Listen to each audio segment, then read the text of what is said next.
All right, so today's topic is unlocking language market fit, the key to effective communication with your volunteers.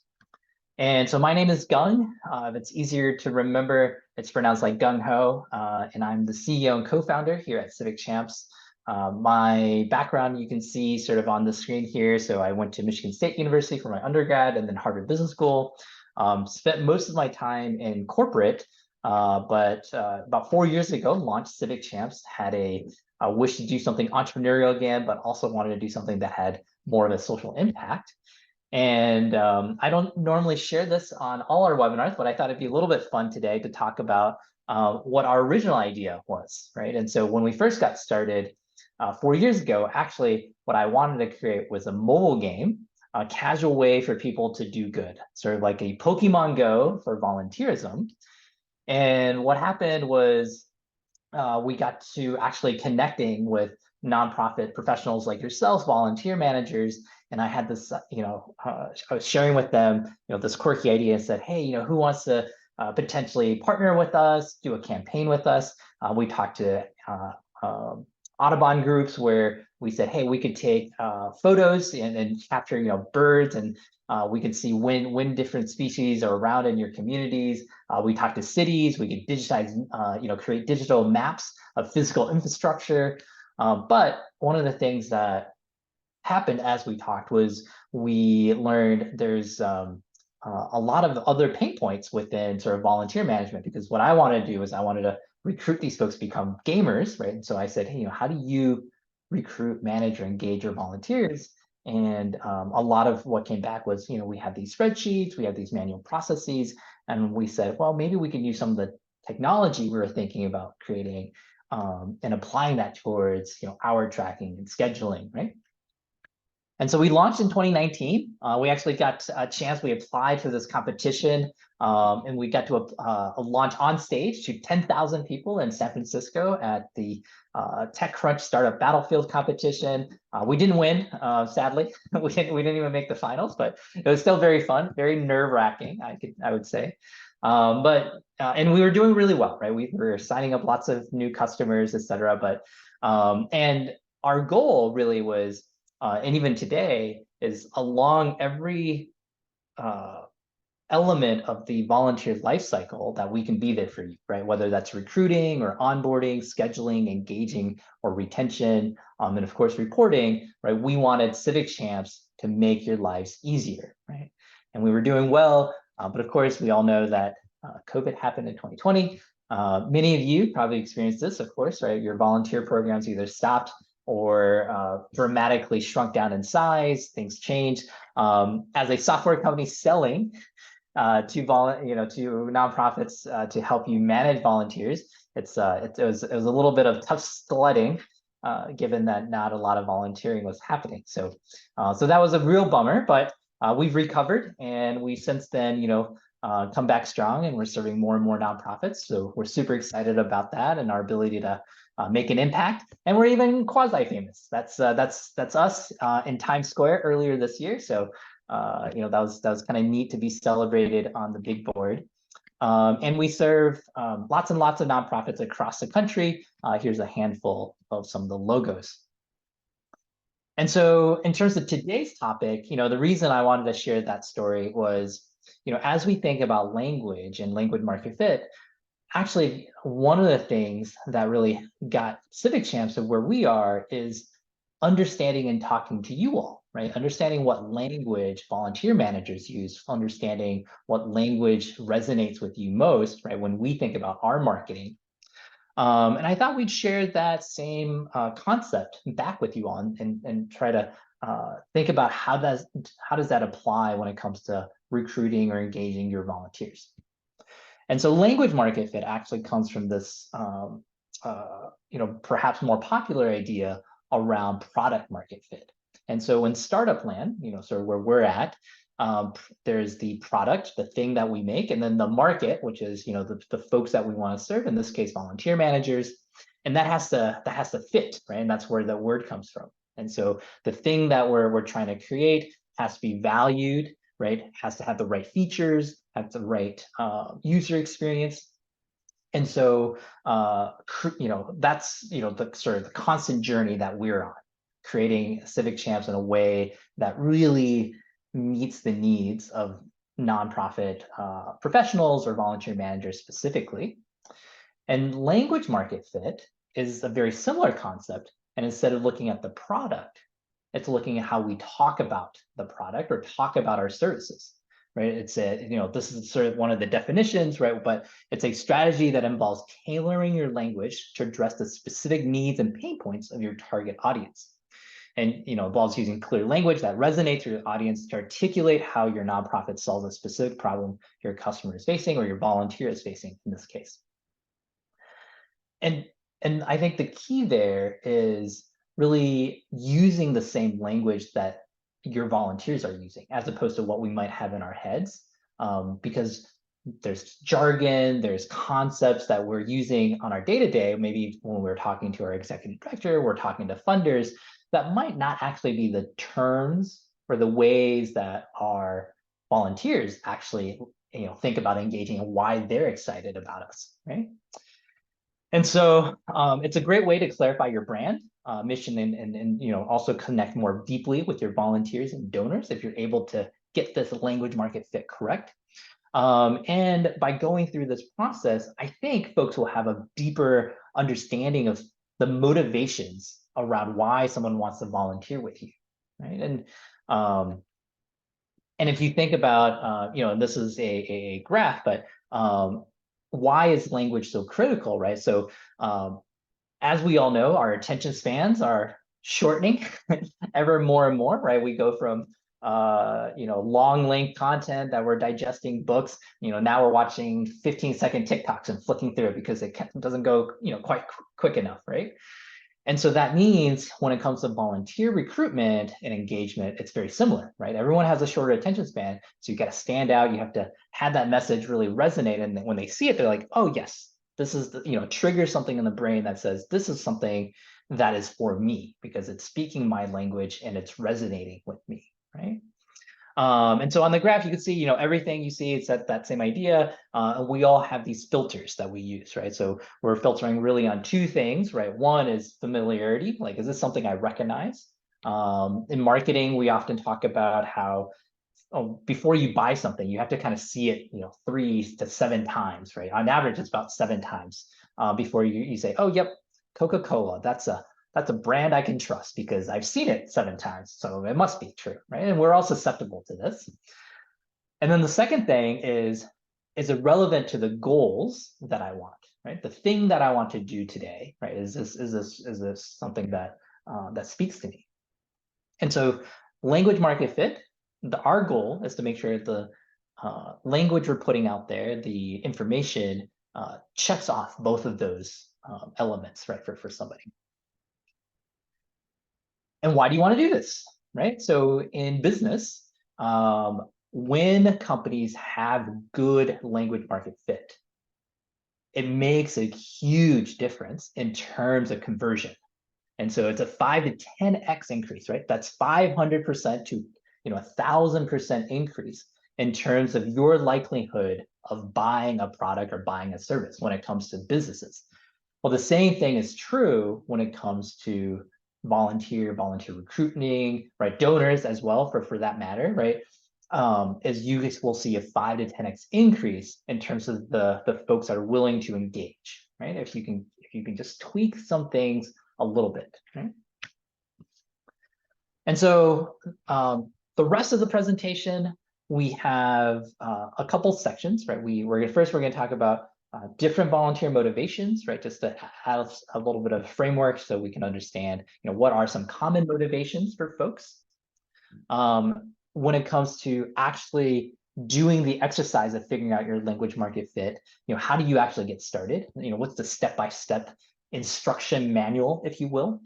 And then we just have some additional tips, things that we've learned recently that we think are really interesting, that we wanted to pass along to you. And then, of course, at the end, we always have freebies. And so we'll, share that with you at the very end. So stay tuned, stay on until the end, and we'll get to that as well.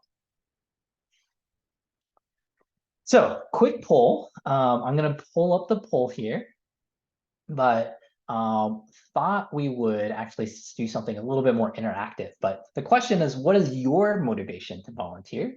And so let me launch this. If I can figure out how do I do this again, relaunch poll. There we go. Continue. Great. All right.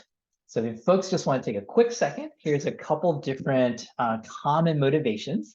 But if, I'm just curious, as volunteer managers, what is your personal reason that you volunteer? Actually, when we've looked at the studies, the number one group that volunteers often are nonprofit professionals, which is not super surprising. Right? So we'll give folks a couple seconds here to put in their results. Really interesting. I suppose it's probably not surprising that right now no one has clicked on it's required, given I suppose it's most folks here are not volunteering because of community service or mandatory volunteering, right?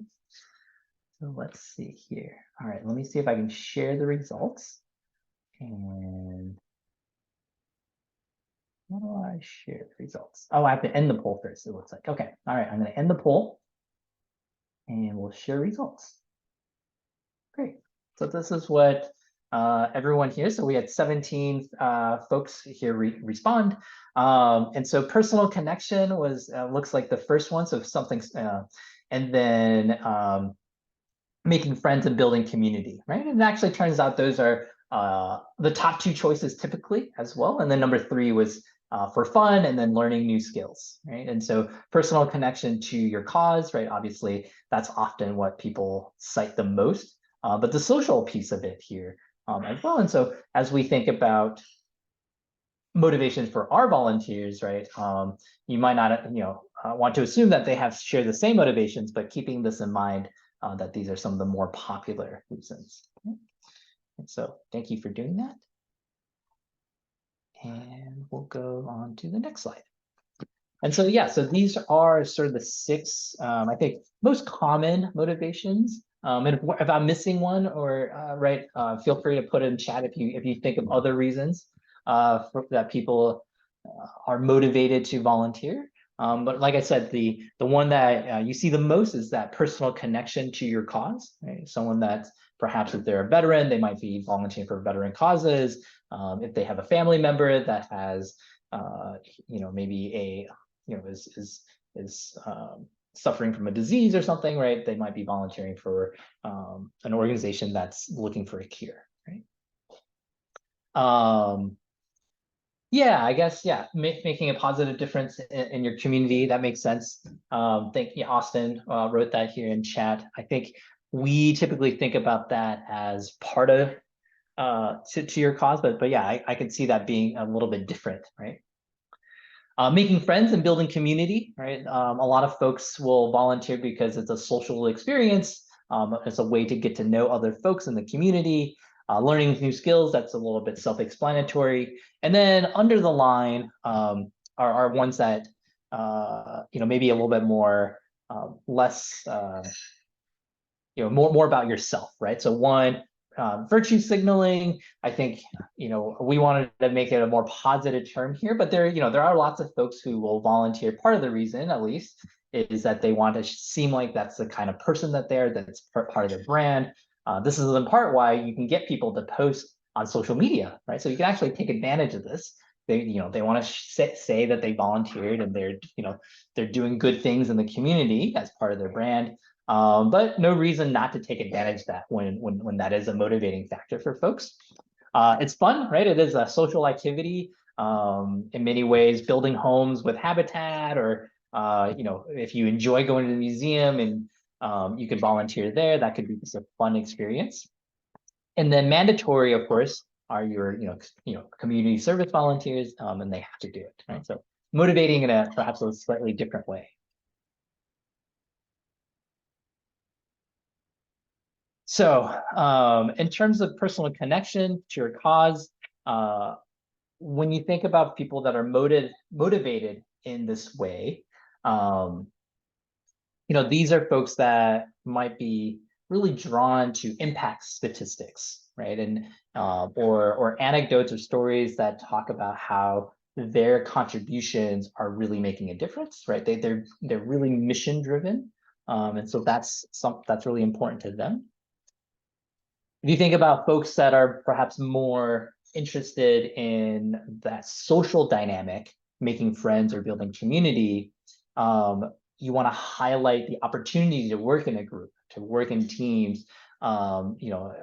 This could also really resonate maybe with some of your corporate groups, right? A lot of times corporate volunteering happens because they really want that team building experience. And so if you can talk about how your volunteering experience highlights or makes that possible, that's a great way to communicate to those folks. And then learning new skill sets, right? Again, this is a little bit more straightforward, but highlighting the benefits of, what is it that you're going to learn? What are you going to get out of this volunteering, right?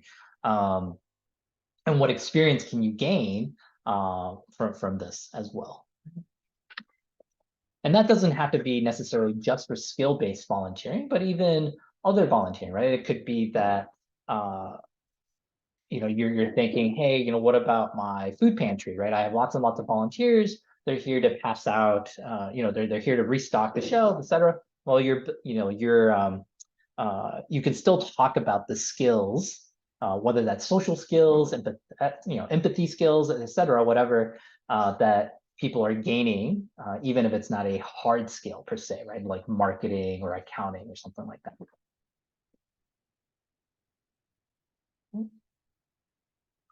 And yeah, and I think one reason we like to highlight these motivation and start thinking about where folks are coming from is that it's usually the case, right? Or it's always the case, sorry, that when you're writing, being more targeted is always easy, right? And so, and this I think is a hard concept at times to really put into practice, because you say, well, I don't want to alienate other types of volunteers.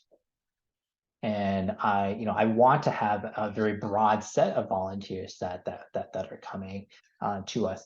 And I would say two things, right? Which is, a challenge, if you will. One is if you don't pick what you want to be bad at, right? At times, you'll never get a chance to be great at something.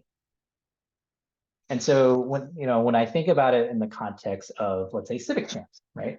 And so oftentimes, we want to do everything. Right? If we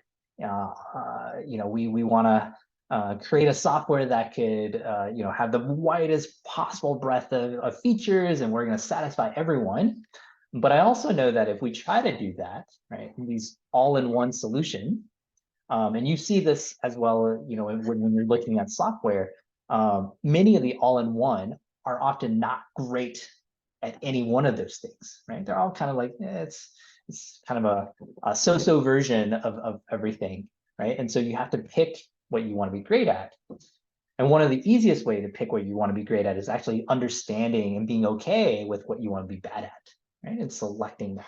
And that's the same when it comes to your audience, the language you use to say, hey, I am actually going to pick an audience I'm going to go after, and I'm going to be okay with that, because by picking, I'm going to be really great at communicating to them. And I'm going to get that 5 to 10x conversion rate increase with that audience, right?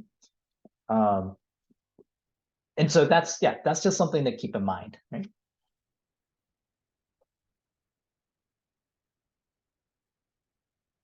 All right, how do you actually get started? This is probably one of my favorite parts, right? Talking about the nitty gritty. And so there's actually 4 steps that you can take, and they're and 3 of them I think are required, and the last one is optional.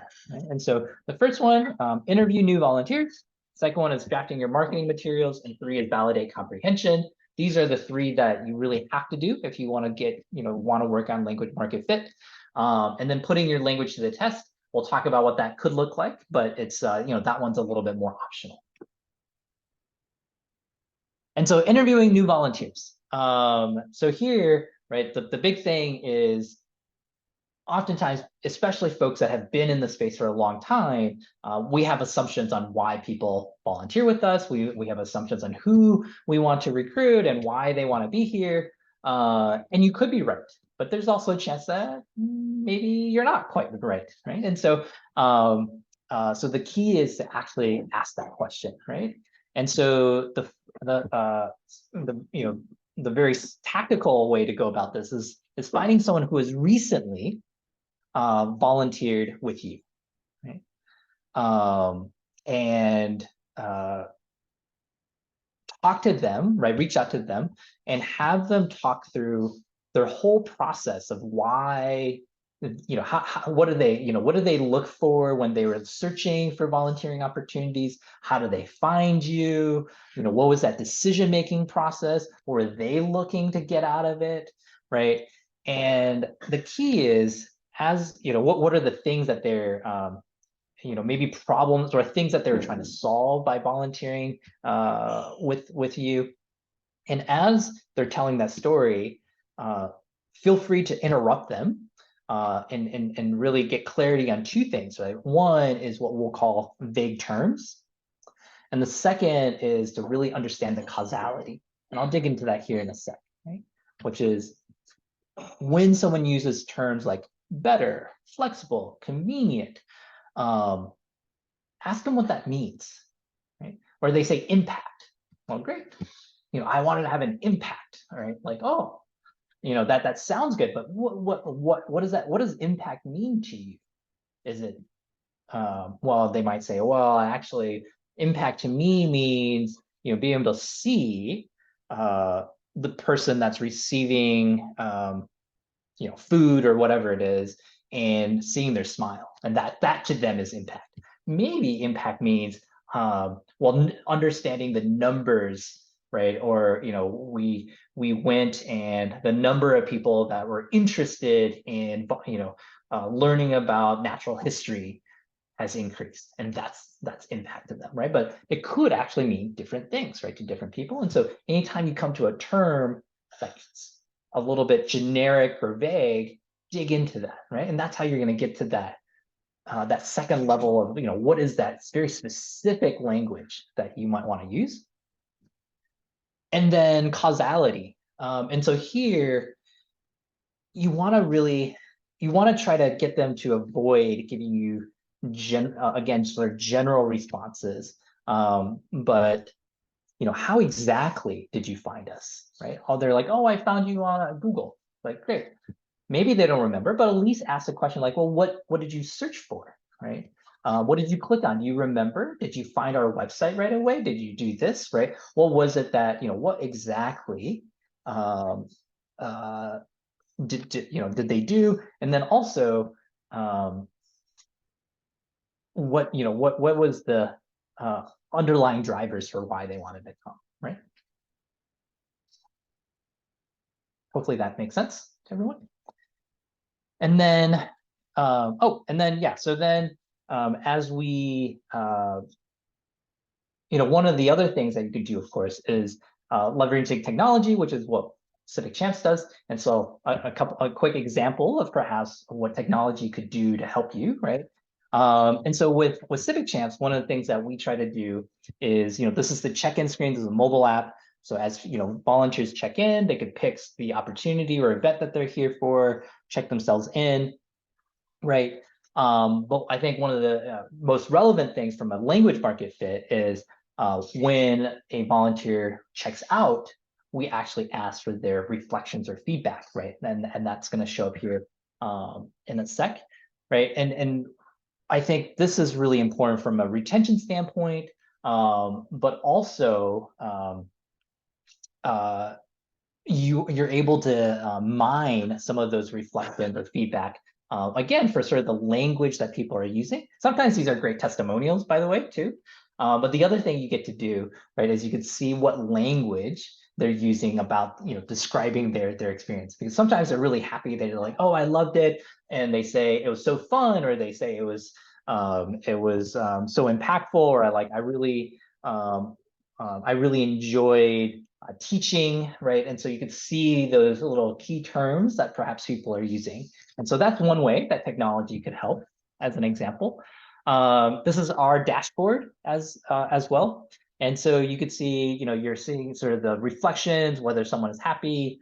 But one of the really cool things, right, again, is that now you can sort, right, collectively across the board. Maybe you pick everyone that had a really positive reaction, right? These are the people that love volunteering with you. Again, sort of selecting who you want to target, right? And I would contend you want to target people that are already, you want to target people that are like the folks that had a great experience already, right? And so these are people that you serve really well. And so if you can filter by that group, then you can say, hey, here's my whole list of people that are really happy. And here's perhaps some of the terms that they use, right? It's also a way to find the people that you want to interview potentially, right? You say, hey, Hope, I saw that you had a great experience with us. We're trying to refresh the language we use. And I was hoping I could spend 5 to 10 minutes interviewing you, right? And this is a person that could be really receptive to that, right? And then last but not least, right, you can put people in different groups, right? And that's a way that you can start to segment as well, right? In terms of the types of volunteers you have, how you want to talk to them. Okay. And so another quick question, just trying to keep this a little bit more interactive if we can. But I'd love to hear from you all from a recruiting standpoint. If you have a tip, or perhaps what is the best place that you found, and just put it in chat. Maybe it's your website. Maybe you reach out to church groups. Maybe it's volunteermatch.com. I'd love to get other volunteers, referrals. Excellent, Kelly. That makes a lot of sense. Yeah, but yeah, also, I figured I'm not an expert on everything volunteering, but you all actually are experts in many ways. And so I thought it'd be nice for folks to share that with each other as well. And so we'll give folks a chance to type in the chat, the best channel or places that colleges, universities, students, and staff and faculty. Nice.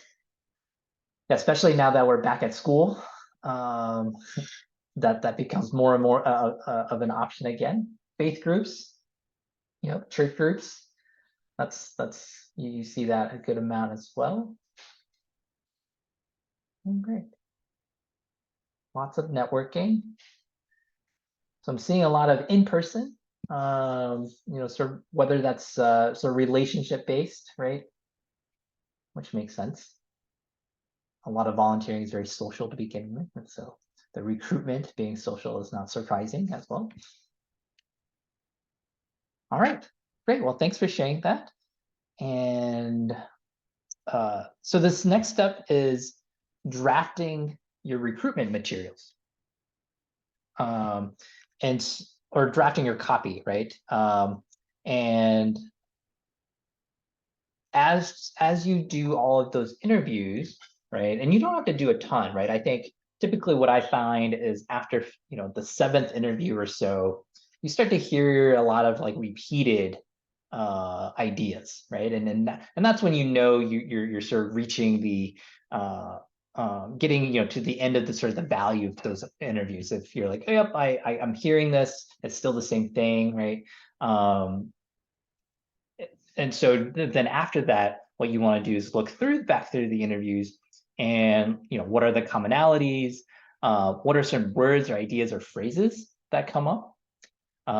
One thing, again, using Civic Champs, when we did a very similar exercise, is we never talked about volunteer databases. And so when we were pitching Civic Champs, we never used the word database.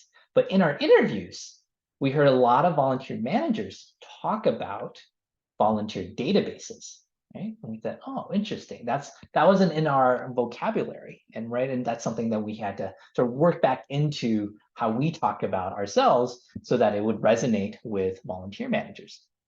And so same thing. I think you might be surprised, even though these are volunteers you engage with all the time. There might be certain phrases or words that come up, especially if you're connecting with a lot of faith groups, service, church groups or universities, right? Those cohorts of volunteers may use language that's very specific to them, right? And then if that's your target audience, you want to sort of replicate and mirror back or reflect back that language.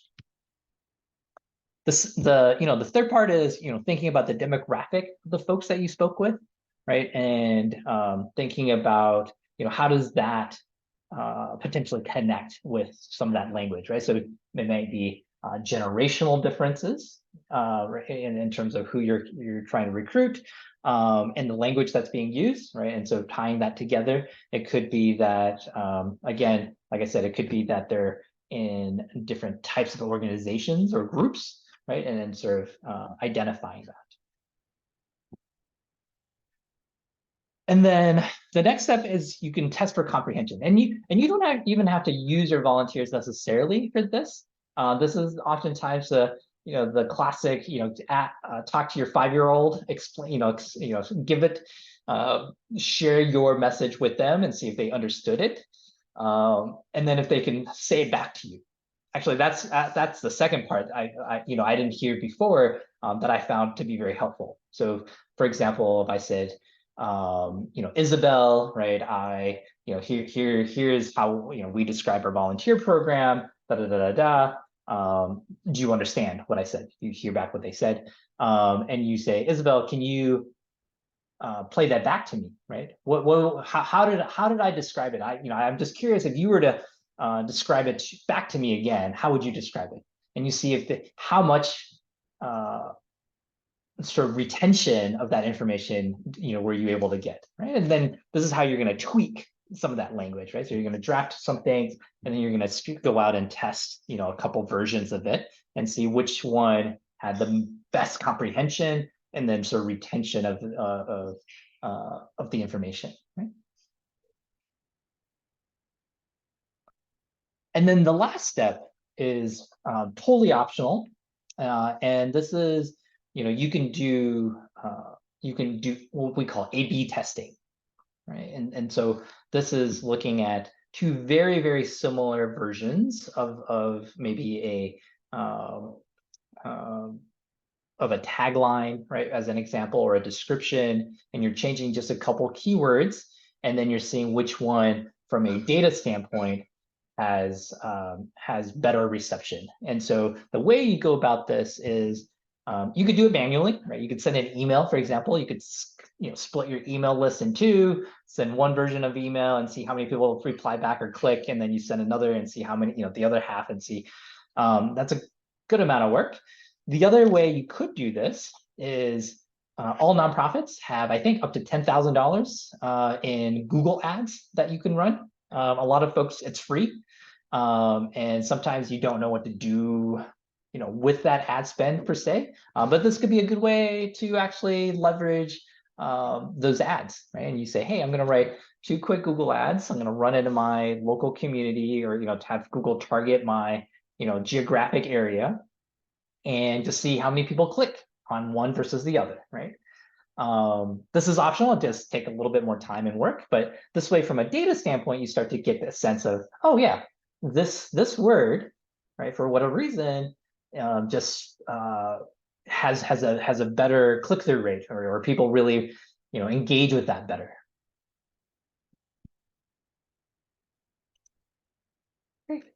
And then start sort of putting everything back full circle. We'll come back to our the 3 motivations we highlighted earlier, and just as examples of perhaps what some of this might look like. And so here is for the folks that might be motivated by a personal connection to your cause. This is a draft email that we created, right? Someone that really cares about their personal impact, right? So they did 5 hours of support and made it possible for them to raise X amount of money, right? This could be a something that's very motivating for someone like this. Right. If you think about someone that might be motivated more by making friends and building community, you highlight sort of the group elements, right? 12 to 20 students, right, joined, 15 little buddies, right? There's icebreakers and fun games. And so this is you're sort of sharing back to them this very social experience that you might have, or it could be part of the recruiting, right? That you say, hey, come on out, Amanda. You're going to be able to do these kind of social activities, and because we know that's what's motivating for you all. And last but not least, learning new skills. Very similar idea, right? You say, we're looking for someone to manage our social media pages. Here's your responsibilities, but it's also highlighting some of the work experience or tools and experience that they're going to gain from this, right? So you're going to be designing graphics in Canva, so they're going to be learning that, building that skill set. And so highlighting, obviously these are quite short, but you kind of get the idea. Okay. And then a couple additional tips. These are related, but not exactly just on language market fit. And we had, in case you missed this, one of my favorite guests we had a couple weeks ago was Mallory Erickson. She's fantastic. She does marketing consulting for nonprofits, mostly around fundraising, but also on volunteer management. And one of the things I thought was really interesting that she talked about, and that was related to language, was the importance of, again, of aligning what a volunteer is doing with the language you're using, again, right? And so she had this example of show your support versus making a difference. And so this was a fundraising campaign, I'm pretty sure. But basically, if you're asking someone to donate $5, using language like making a difference actually doesn't really work, because it's as a recipient, you say, well, what can $5 make a difference, right? Versus showing your support, right, resonates, and it's a way that actually, as we interpret the language, really makes sense, right? It's like, oh yes, I'm contributing and I'm showing my support. In many ways, if you think about volunteerism, it can be very similar, right? So depending on the type of volunteering that you're asking for, if they're just if you're asking someone to come in for, or you're asking someone to go, pick up donations from a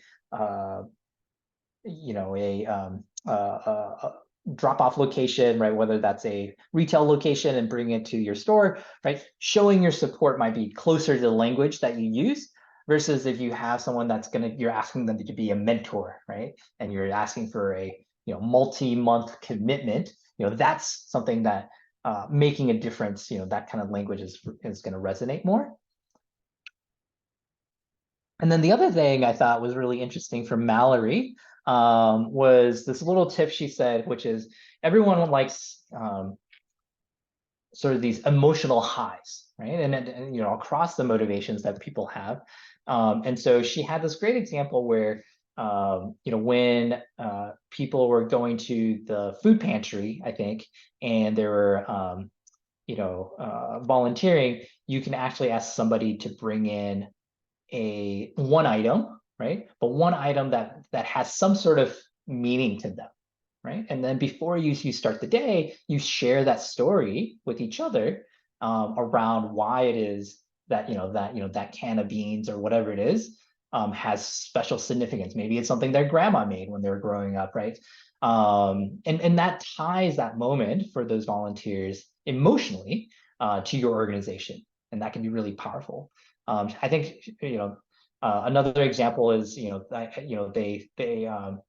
for fundraiser they just asked everyone to bring in a pencil, right, or a pen that had some sort of significance to them. Right? And so I thought that was great. And then general writing tips, right? Clear, concise language, breaking text into sections, speaking directly to volunteers and use everyday words, just in case it's helpful, just something to double check on, if you will, in terms of perhaps a checklist as you're writing things. And then last but not least, as promised, we have a number of freebies I wanted to share with you all. And so first, right, this is freebie number one. It's not really a freebie. In case people want to stay in touch, this is my contact info. We'll also share the slide deck. So if you want to reach out, feel free to connect on LinkedIn or email me. And then we put out an ebook, which is our first one. So we're really excited about this. But this, if you want to scan that using your phone, you can. Again, we'll have the link in terms of the where the ebook sits. But it's a guide on volunteer management, and so walks you through, from recruiting to retention to engagement, some tips that we have.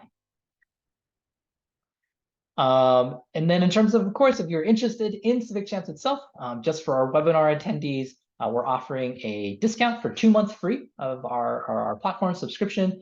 This expires roughly a month from now. And so if you book a demo with us, just mention that you learned about us from this webinar, and we'll sort of honor that discount. And then we have our upcoming webinars. And so on the 14th, we have a guest again with Life Legacy, and we're going to look at the power of planned giving and empowering volunteers to leave a lasting legacy. And so many stories we've heard where somebody volunteered as a teacher, right, for a decade, two at an organization, and no one knew, right, but they had a really great experience and they really loved the mission of the organization, and they were able to leave a lasting legacy through planned giving. And so how do you think about that? How does that conversation work? And so we have our friends at Life Legacy who will join us on the 14th to talk about that. On the 21st, we have another guest speaker. It's going to be Aaron from Kudo Board. And Kudo Board, some of you may have already used this. If you haven't, it's great.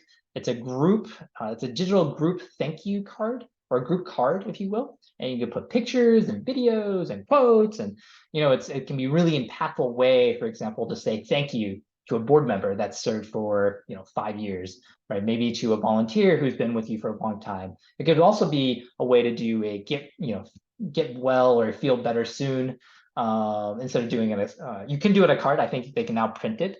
But anyway, they have a lot of experience in terms of how do you actually drive engagement with your volunteers before, during, and after volunteering, right? Like getting people, how do you say thank you to them, all of that.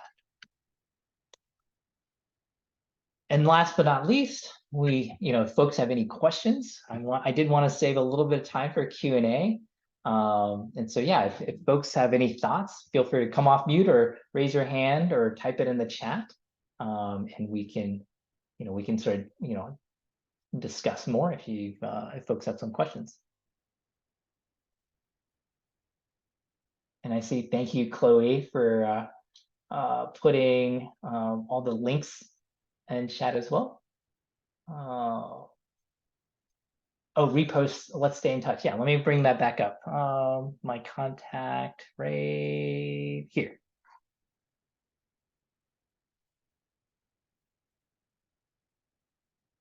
Great. Yeah, hopefully this is helpful to everyone.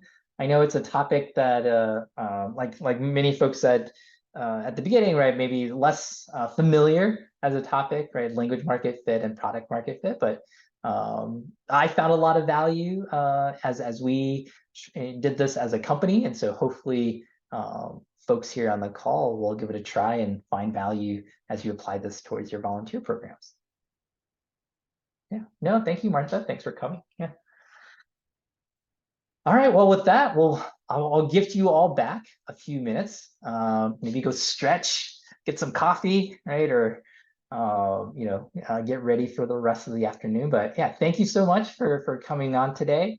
I really appreciate it. And yeah, like the screen sets, let's stay in touch. Thanks, everyone.